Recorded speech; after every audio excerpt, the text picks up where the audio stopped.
नमस्कार, कान्तिपुर समाचारमा स्वागत छ। सुरु गरौं अहिलेका मुख्य समाचारबाट। माधव नेपाललाई पार्टी अध्यक्ष बनाउने दाहाल नेपाल खेमाको निर्णय। ओलीलाई अध्यक्षबाट हटाइयो। 441 मध्ये 315 केन्द्रीय सदस्य दाहाल नेपाल समूहमा। केन्द्रीय समिति झण्डै दोब्बर थपेर 1149 सदस्यीय बनाउने ओली खेमाको निर्णय। समूहको प्रवक्तामा गेवाली। नेकपाको वैधानिकतामा ओली र दाहाल दुवै पक्षको दाबी। सूर्य चिन्हमा दुवैको आँखा। विवाद निर्वाचन आयोग हुँदै सर्वोच्च अदालतसम्म पुग्न सक्ने। आर्थिक गतिविधि बढ्न थालेपछि लगानी विस्तार हुन थाल्यो। 1 महिनामै 82 अर्ब ऋण प्रवाह। बैंकहरूसँग झण्डै 1 अर्ब 7 अर्ब लगानीयोग्य रकम। र त्रिभुवन आर्मी एएफसी लाइसेन्स पाउने नेपालकै पहिलो क्लब। एएफसी का प्रतियोगिता खेल्न बाटो खुल्यो।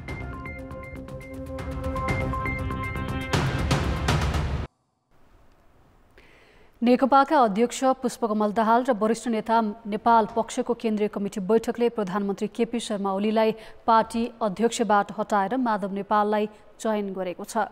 काठमाडौँको बबर महल स्थित एक पार्टी प्यालेसमा आज भएको दाहाल नेपाल पक्षको केन्द्रीय कमिटी बैठकले ओलीमाथि अनुशासनको कारबाही गर्दै अध्यक्षबाट पद मुक्त गर्ने निर्णय गरेको हो।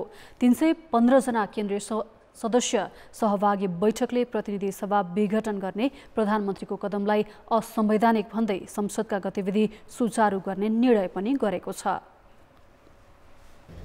कमरेड केपी शर्मा ओलीले ऐतिहासिक राजनीतिक परिवर्तन, संविधान, लोकतन्त्र र पार्टी तथा पार्टी एकताको विरुद्धमा कार्य गर्नुभएकोले, पार्टी अनुशासनको गम्भीर उल्लङ्घन गर्नुभएकोले उहाँलाई पार्टीको अन्तरिम विधान अनुसार अनुशासनको कारबाही गरी पार्टी अध्यक्षको जिम्मेवारीबाट मुक्त गरिएको छ।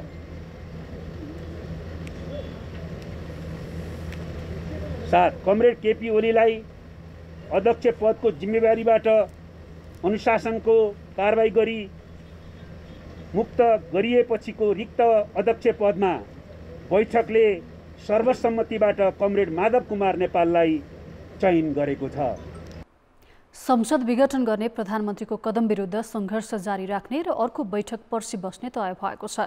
बैठक अघि दाहालले उपाध्यक्ष वामदेव गौतम र गृहमन्त्री रामबहादुर थापाको निवासमै पुगेर आफ्नो पक्षको बैठकमा सामेल हुन आग्रह गरेका थिए। तर ती दुवै नेताले कुनै पनि पक्षमा तत्काल नजाने बताएका थिए।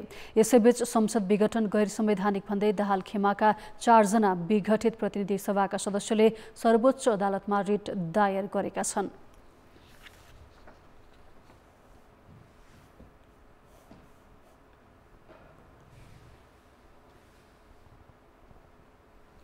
नेकपाका अध्यक्ष तथा प्रधानमन्त्री केपी शर्मा ओली खेमाले केन्द्रीय समितिमा 556 सदस्य थप गरेको छ। त्यसमा थप 197 जना पछि थपेर 1179 सदस्यीय महाधिवेशन आयोजक समिति बनाउने निर्णय गरेको छ। बालुवाटारमा आज बसेको ओली पक्ष केन्द्रीय समिति बैठकले यो निर्णय गरेको हो। यसैगरी ओली पक्षको केन्द्रीय समिति बैठकले आउँदो वर्षको मङ्सिर 2 गते काठमाडौँमा गर्ने घोषणा गरेको छ। बैठकमा कति केन्द्रीय सदस्य उपस्थित थिए भनेर खुलाइएको छैन। नारायणकाजी श्रेष्ठलाई प्रवक्ताबाट हटाएर प्रदीप गेवालीलाई तोकिएको छ। ओली पक्षले थप गरेको केन्द्रीय सदस्यहरूको सूची निर्वाचन आयोगमा पठाएको छ।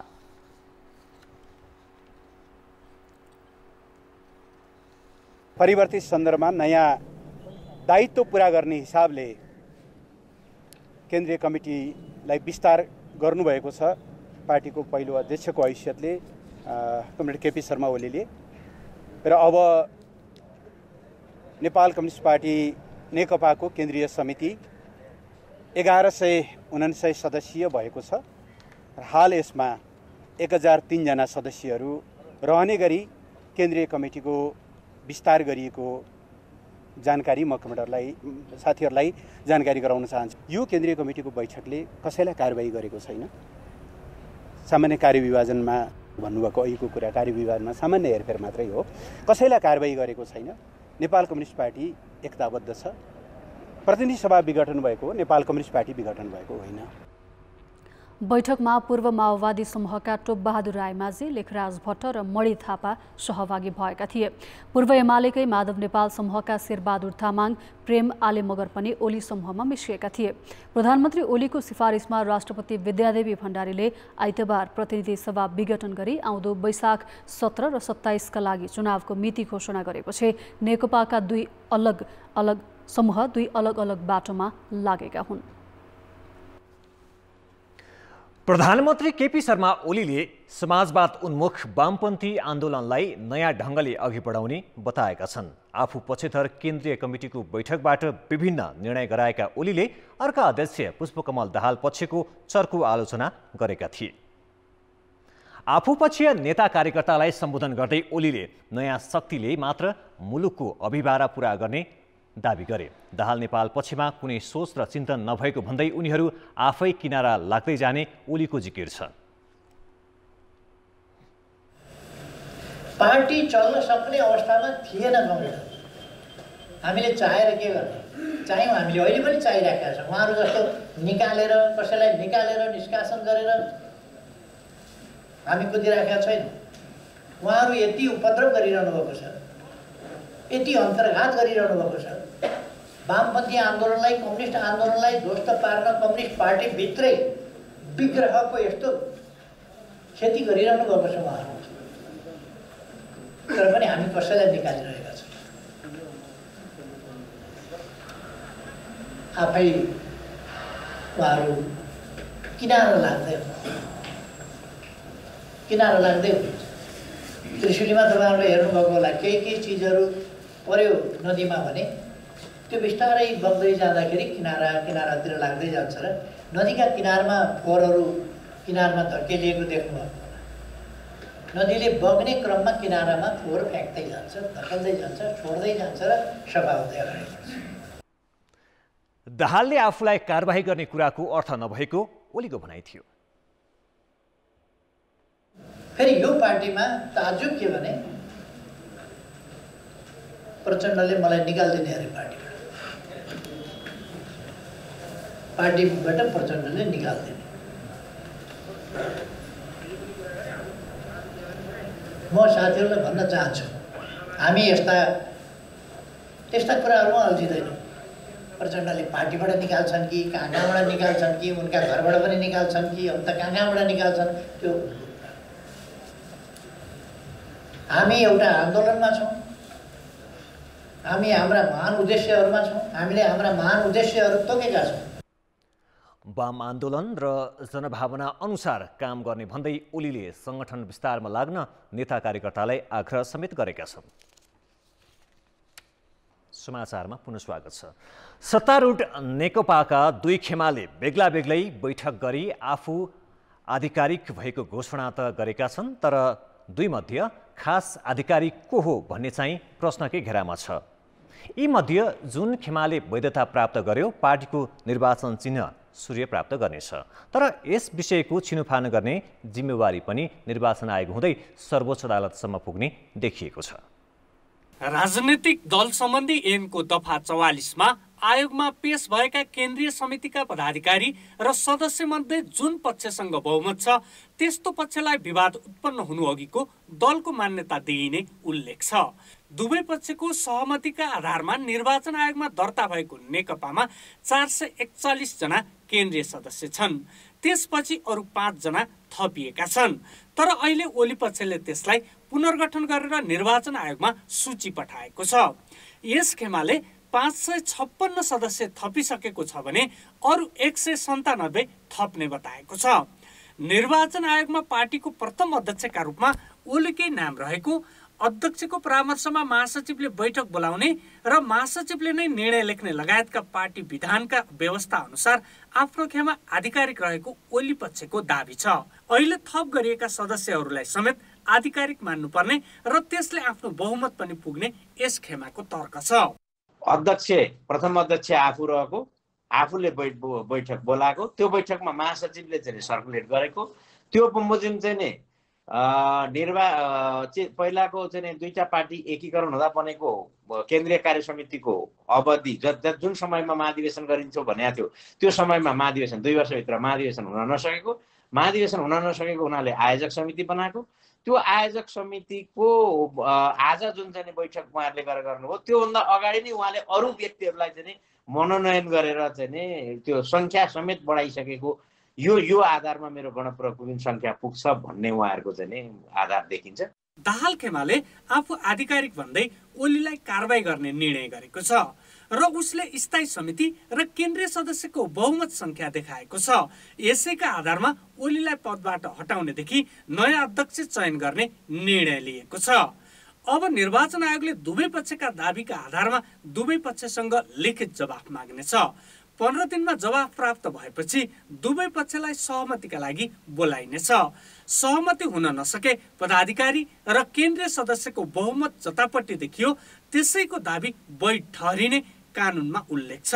विवाद आउनु भन्दा अगाडिको निर्वाचन आयोगमा कायम रहेको अभिलेखका आधारमा जुन पक्षसँग बहुमत छ त्यो पक्षलाई आधिकारिक पार्टी र त्यसको चुनाव चिन्ह दिइनेछ र अर्को अल्पमत पक्षलाई अर्कै नाम जनिने सोही समूहको अर्कै नाम जनिने गरी अलग पार्टीको रूपमा दर्ता गरिनेछ भन्ने कानुनी व्यवस्था भएको हुनाले र यसभन्दा अगाडि आयोगले पनि तदनुकूलै निर्णय गरेको। आयोगको निर्णयपछि सर्वोच्च अदालतमा जाँदा सर्वोच्च अदालतले पनि त्यसैलाई सदर गरेको हुनाले पूर्व अभ्यास, नजिर र राजनीतिक दल सम्बन्धी ऐन यो तीनटै आधारमा विवाद आउनु अघिको केन्द्रीय कमिटीको त्यसको बहुमत जुन पक्षसँग छ त्यही पक्षले आधिकारिक नेकपा हुन्छ। राजनीतिक दल सम्बन्धी ऐनमा पार्टी विभाजनका लागि केन्द्रीय समिति र संसदीय दल दुवैतर्फ 40% आवश्यक पर्ने उल्लेख छ। संसदीय दल नै नभएको अवस्थामा दल विभाजन कसरी हुने भन्ने चाहिँ स्पष्ट छैन। ऐनको व्यवस्था अनुसार ओलीमाथि कारबाही गर्दा दाहाल खेमाले स्पष्टीकरणको मौका दिएको छैन भने पदाधिकारीको बहुमतलाई पनि निर्णयको आधार मानिए त्यहाँनिर तर्कको खेल हुन सक्छ। विवाद सुरु हुँदाको केन्द्रीय समितिको बहुमतलाई मात्र निर्णयको आधार मान्दा चाहिँ दाहाल खेमा बलियो देखिन्छ। तर यसको छिनोफानोका लागि निर्वाचन आयोग हुँदै सर्वोच्च अदालतसम्म विवाद पुग्न सक्ने देखिन्छ। कान्तिपुर समाचारका लागि दीपक आचार्य, काठमाडौँ।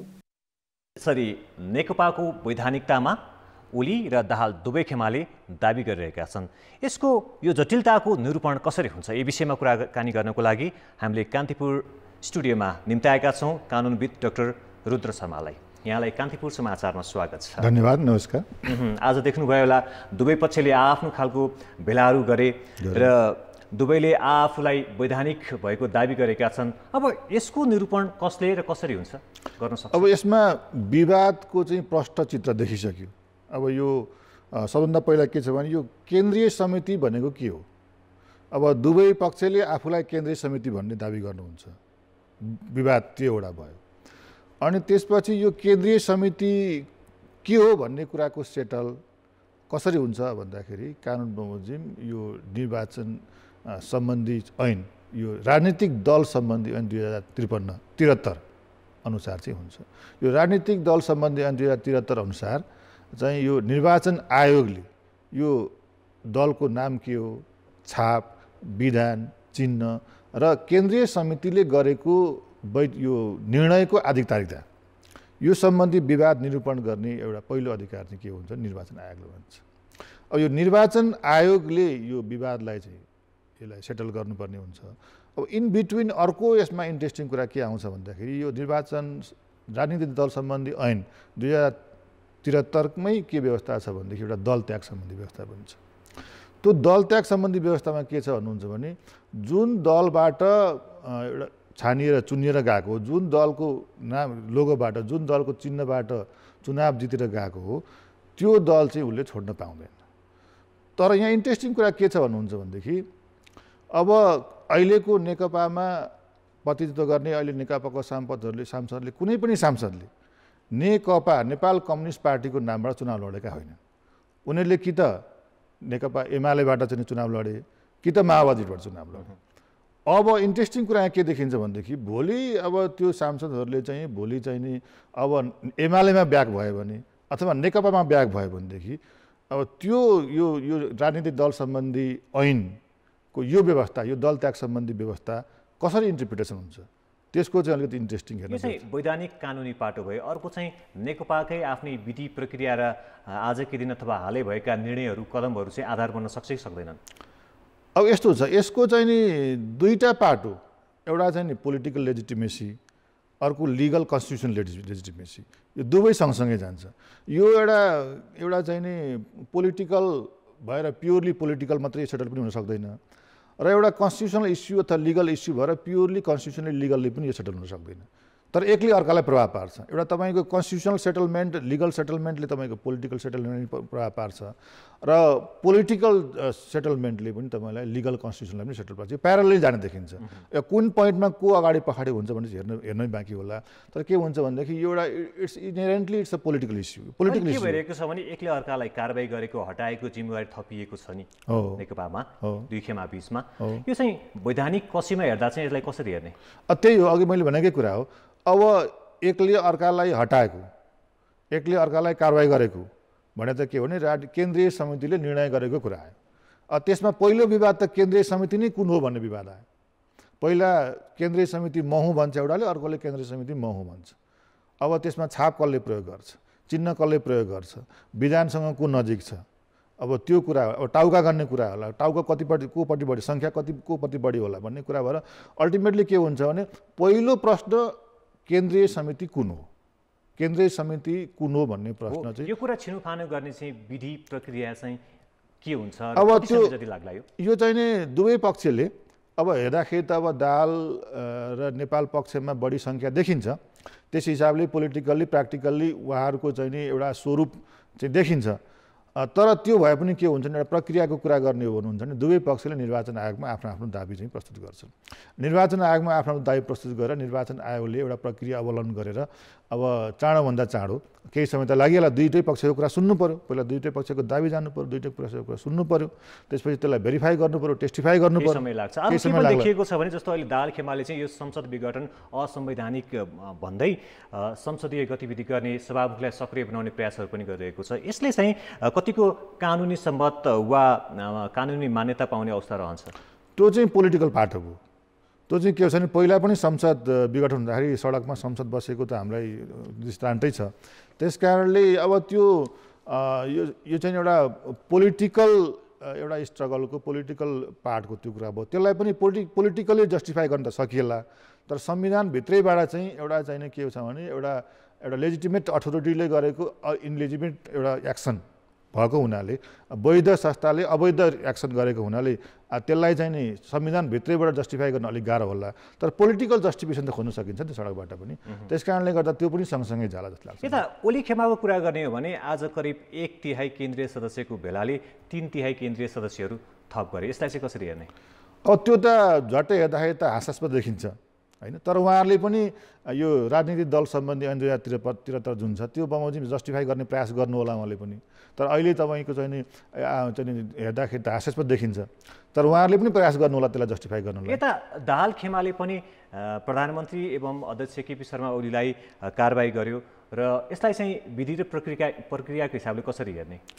अब दाहाल खेमाले गरेको जुन त्यो प्रक्रिया छ त्यो प्रक्रिया पनि कानुनलाई टेक्ने हो भनेदेखि त के हुन्छ नि यो राजनीतिक दल सम्बन्धी ऐन नै उहाँहरूले पनि हेर्नु पऱ्यो। पहिला त केन्द्रीय समिति महु भन्ने कुरा उहाँले जस्टिफाई गर्नु पऱ्यो। यो इन्ट्याक्ट केन्द्रीय समिति हो, अब केपी ओलीले लेड गरेको चाहिँ केन्द्रीय समिति होइन भन्ने कुरालाई उहाँले पहिला प्रमाणित गर्नु पऱ्यो। निर्वाचन आयोगलाई जस्टिफाई गर्नु पऱ्यो। अब निर्वाचन आयोगले गरेको निर्णय पनि उहाँ चित्त बुझेन भने अल्टिमेटली अदालतमा जाने त चाहिँ छँदैछ। त्यस कारणले पार्टीको जुन विधानमा उल्लेख भए बमोजिम स्पष्टीकरणको मौका समेत दिएन भनेर पनि टिप्पणीहरू भइरहेको छ नि। त्यो प्रक्रियाको कुरा त्यही हो। किनभने कसैलाई केही कुरा आरोप लगाइसकेपछि स्पष्टीकरण सोधिने अथवा उनको भनाइ के हो भनेर भन्ने त्यो त चाहिँ एउटा लेजिटिमेट टाइम त दिनुपर्छ। त्यो आधारमा चाहिँ भोलि निर्वाचन आयोगले भनेको यो चाहिँ अब यो समस्याको जटिलताको निरूपण चाहिँ निर्वाचन आयोग हुँदै सर्वोच्च अदालतसम्म पुग्ने देखियो। पहिलो स्टेप निर्वाचन आयोगले निर्णय गर्छ। निर्वाचन आयोगले गरेको निर्णयमा दुवै पक्ष सन्तुष्ट भए अथवा चाहिँ त्यो चाहिँ मान्य भयो भनेदेखि त अदालतसम्म नजाला। तर अब यसको नेचर हेर्दाखेरि निर्वाचन आयोगले गरेको निर्णय कतिको दुवै पक्षमा सेटिस्फाई होला, सम्भवतः अदालत पनि जान सक्ला। अल्टिमेटली अदालतमा चाहिँ यो गएर टुङ्गिन्छ। हस्, धन्यवाद यहाँको अमूल्य समयको लागि। धन्यवाद। दर्शकहरू, उहाँ हुनुहुन्थ्यो कानुनविद डाक्टर रुद्र शर्मा र नेकपाको वैधानिकतालाई लिएर ओली र दाहाल दुवै खेमा बीच अहिले तीव्र विवाद देखिएको छ, जटिलता देखिएको छ। यी विषयमा कुराकानी गर्दै थियौँ। बाँकी समाचार। जनता समाजवादी पार्टी जसपाले प्रतिनिधि सभा विघटनको विरोधमा आन्दोलनका कार्यक्रम सार्वजनिक गरेको छ। जसपाले आज केन्द्रीय कार्यकारिणी समितिको बैठक गरी आन्दोलनका कार्यक्रम तय गरेको हो। ललितपुरमा बसेको बैठकले प्रतिनिधि सभा विघटनलाई असंवैधानिक कदम ठहर गरी जनस्तरबाटै विरोध गर्ने निर्णय गरेको छ। यो संविधानमाथि नै कु भएको छ वास्तवमा, त्यसैले यसको चाहिँ व्यापक रूपमा विरोध गर्नुपर्छ र त्यो विरोध चाहिँ भोलि देशभरि सबै जिल्लामा प्रदर्शन गर्ने, जिल्ला सदरमुकाममा। त्यसपछि तपाईको 10 गते प्रधानमन्त्री राष्ट्रपतिको पुतला दहन गर्ने जिल्ला सदरमुकामहरूमा सबै जिल्लामा। 11 गते देशका विभिन्न भागहरूमा मसाल जुलुस प्रदर्शन गर्ने। 12 गते देशका विभिन्न भागमा प्रदर्शन र उपत्यकामा पनि जनप्रदर्शन गर्ने। जसपाले विघटनको विरोधमा नेपाली काङ्ग्रेस तथा नेकपाका अध्यक्ष पुष्पकमल दाहाल र माधव नेपाल खेमासँग सहकार्य गर्ने पनि बताएको छ।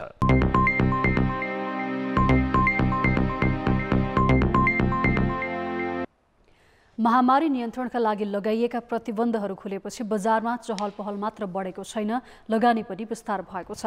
बैंक तथा वित्तीय संस्थाले 1 महिनामै 82 अर्ब रुपियाँ ऋण प्रवाह गरेका छन्, तर अधिक तरलताको समस्या भने कायमै छ।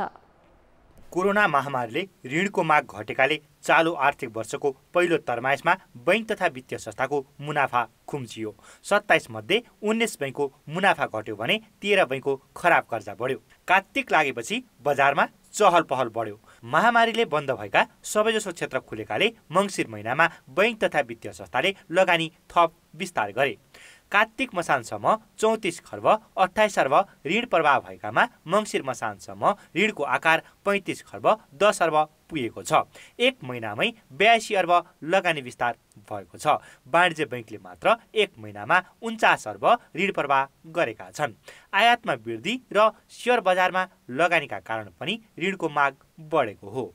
धेरै जस्तो फ्याक्ट्री कारखाना सबै बन्द हुँदाखेरि चाहिँ इम्पोर्ट एकदम इसेन्सियल गुड्सहरूको मात्र भइरहेको थियो भने त्यस पछाडि आएर चाहिँ खोलेका इम्पोर्ट इलेक्ट्रिक सामानहरू अहिले आउन थालिसकेपछि ट्रेड सेक्टरमा पनि केही लोनहरू चाहिँ बढिरहेको देखिन्छ, एउटा कुरा। दोस्रो कुरो चाहिँ अलिकति यो नेपालको सेयर मार्केट पनि अहिले करिब 1-1.5 महिना 2 महिनाको पिरियडमा अलिकति धेरै नै अगाडि बढिरहेको, अलिकति नेप्सेको चाहिँ बढिरहेको हुँदाखेरि अलि सेयरको मार्जिन लेन्डिङको लगानीमा पनि अलिकति वृद्धि भइरहेको हुनसक्छ।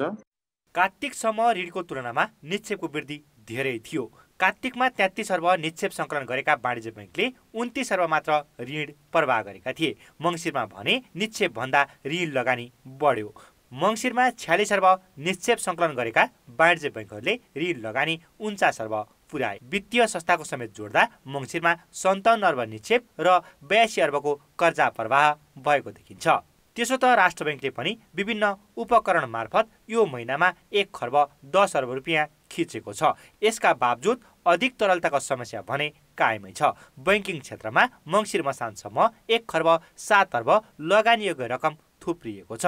कार्तिक मसान्तमा 4113 अर्ब बैंकिङ प्रणालीमा निक्षेप रहेकोमा मङ्सिरको अन्त्यसम्ममा 4170 अर्ब निक्षेप पुगेको छ। यसरी 1 महिनामा बैंकिङ प्रणालीमा 57 अर्ब रुपियाँले निक्षेप वृद्धि भएको छ।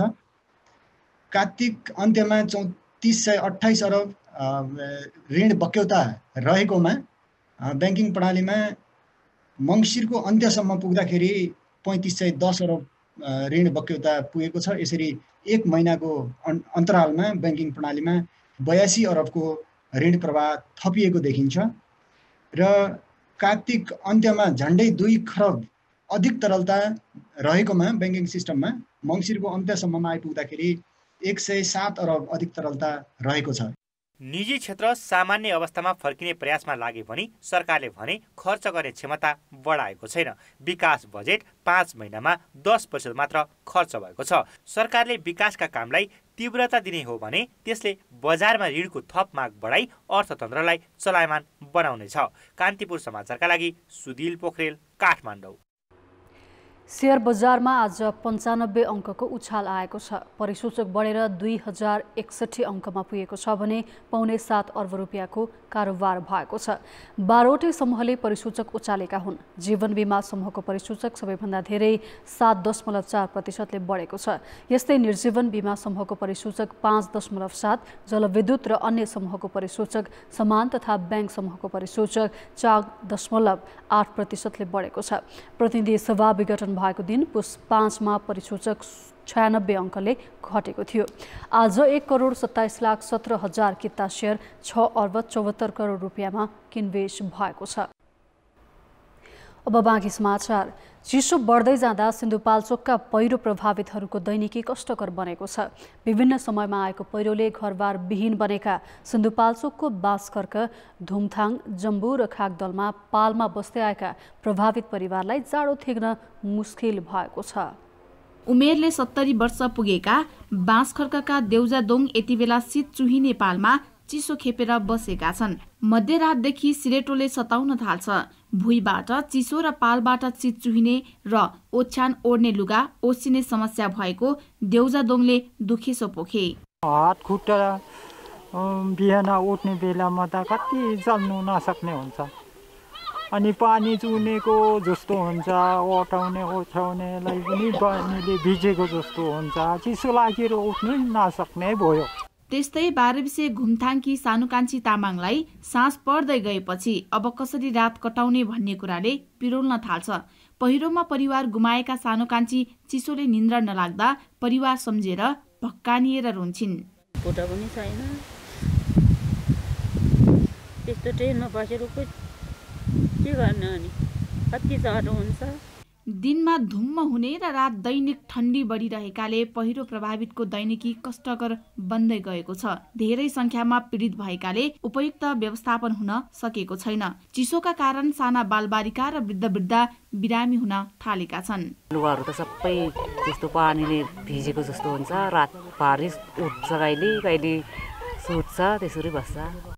बाढी र पहिरोबाट सर्वस्व गुमाएका सिन्धुपाल्चोकका 238 परिवार यति बेला कठङ्रिने चिसोको सामना गरिरहेका छन्। उनीहरूसँग आफूले लगाएको लत्ता कपडा बाहेक राहतका लागि पुर्याएका सीमित सामग्री मात्रै छ। परिवारका सदस्य र भएको सबै सम्पत्ति गुमाएको पीडा झेलिरहेको पीडित परिवारले पुनर्स्थापनाका लागि हार गुहार गरिरहेका छन्। कान्तिपुर समाचारका लागि कमला पाखरिन, सिन्धुपाल्चोक।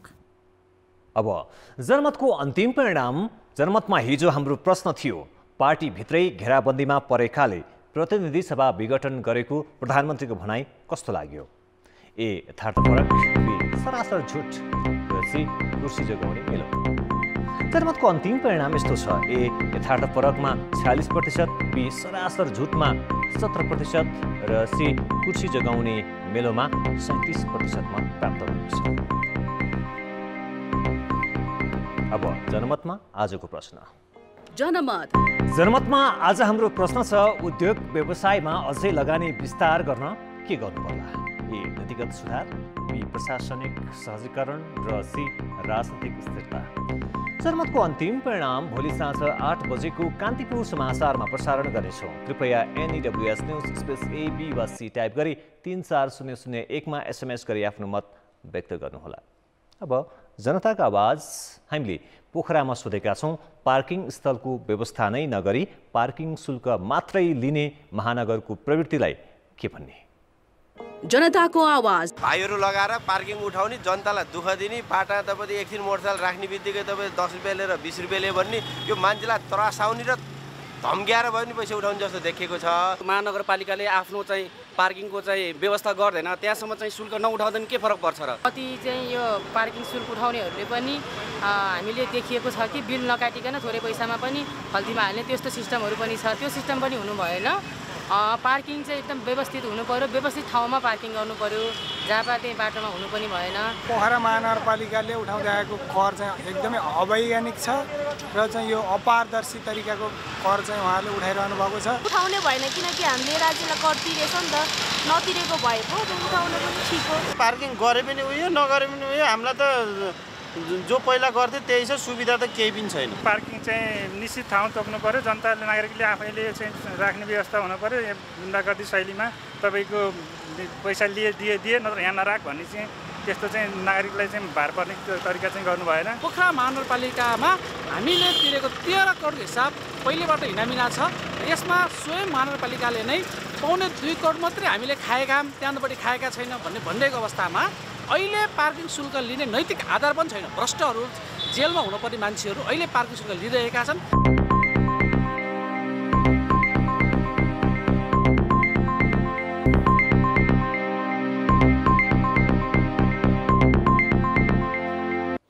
नमस्कार, कान्तिपुर खेलकुद समाचारमा स्वागत छ। त्रिभुवन आर्मी एएफसीको क्लब लाइसेन्स पाउने पहिलो नेपाली टिम बनेको छ। एसियाली फुटबल महासङ्घले तोकेको मापदण्ड पूरा गरेर आर्मीले लाइसेन्स पाएको हो।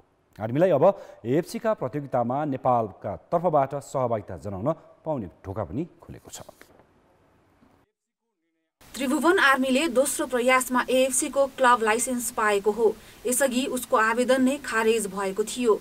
लाइसेन्सका लागि 13वटा ए डिभिजन क्लबले आवेदन दिए पनि मापदण्ड पूरा नभएपछि खारेज भएको थियो। लाइसेन्स पाउन क्लबको आफ्नै अभ्यास मैदान हुनुपर्ने, सिनियर टिममा मुख्य प्रशिक्षक र प्रशासनिक कर्मचारी हुनुपर्ने, युवा र महिला टिम हुनुपर्ने लगायत मापदण्ड तोकिएको छ।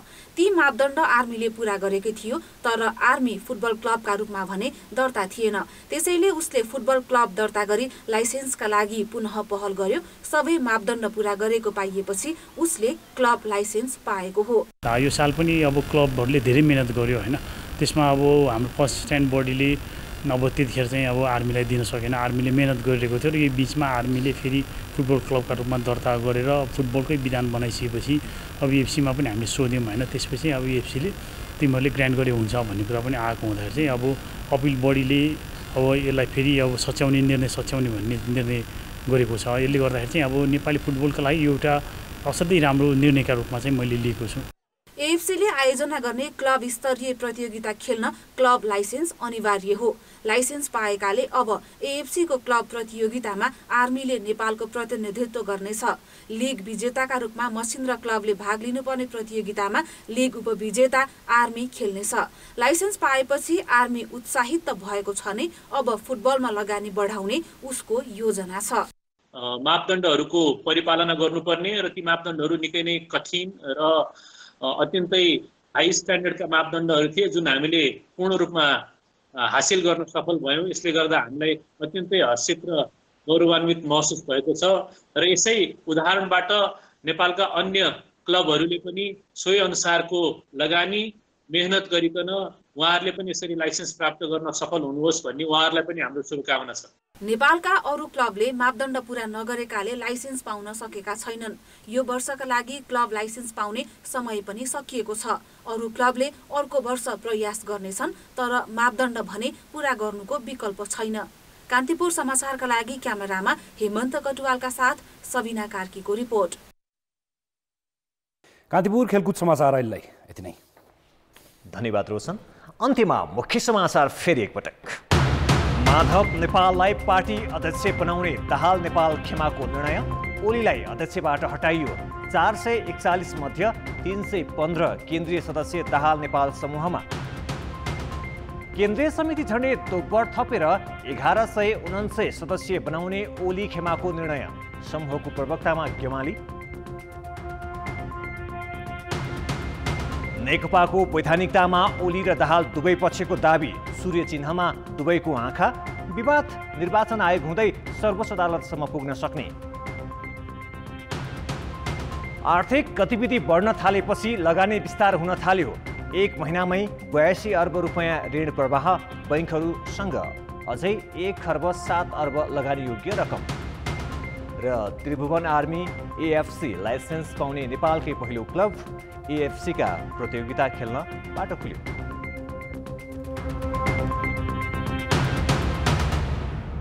कान्तिपुर समाचार अहिलेलाई सकियो। कान्तिपुर टेलिभिजन हेर्दै गर्नुहोला। नमस्ते।